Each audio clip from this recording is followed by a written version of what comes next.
All right, Shalawam.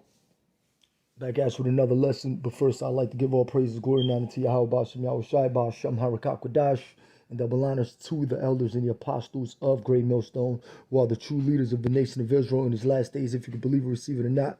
And my Hebrew name is 𝐉𝐄𝐄 Mayam. Back at you with another Hebrew lesson, and I want to get right into it. And I want to go into this word rod, found written here in Psalm 2, verse 9, and other verses in the Bible. Okay, rod, going to the Hebrew word for rod. So let's get right into it. This is Psalm 2. Let's start at verse 8. Ask of me, and I shall give thee the heathen for thine inheritance. Right, you other nations are going to be our slaves in the kingdom. When we receive the kingdom, or the Most High and Yahawashi give us the kingdom, you heathens, you other nations that are not Israelites are going to be our slaves in the kingdom. Best believe that. All right, and that day is coming soon. And the uttermost parts of the earth for thy possession. So we're going to own, we're going to have everything for the uttermost parts of the earth for thy possession. Yeah, we're going to have the land of Edom, like I believe it says in Amos 9. And also the promise that the Most High made with Abraham. He promised him that he will give us wherever your feet tread, you're going to have the whole entire world. But I forget what that chapter is. I just want to get, get into this quick lesson. I really don't want to be jumping from chapter to chapter to chapter to chapter to chapter, So yeah, just get to the point and move on. But right, in verse 9, thou shalt break them with a rod of iron.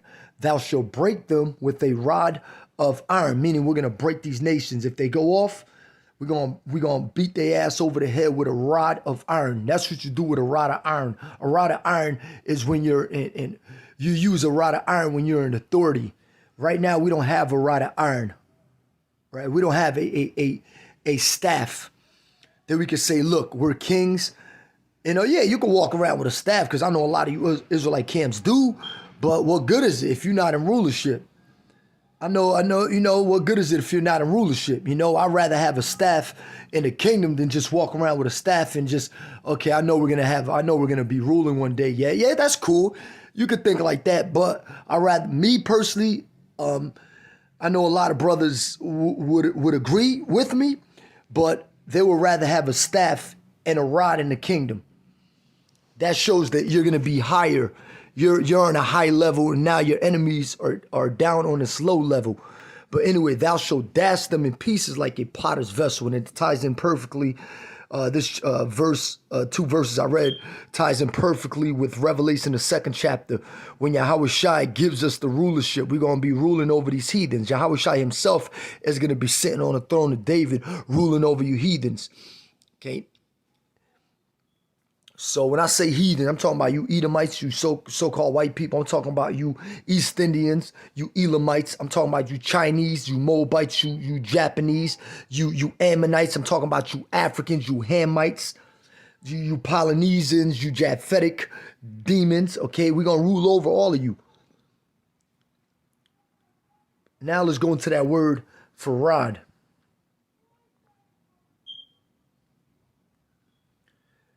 H7626, and the Hebrew word is Shabat, and it's Shabat.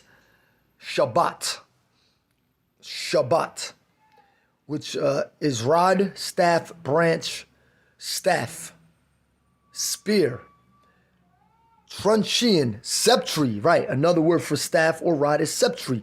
Mark of authority. Yeah, we're going to have authority in the kingdom. So the Hebrew word is Shabat. Shabat. And with that, Shalawam.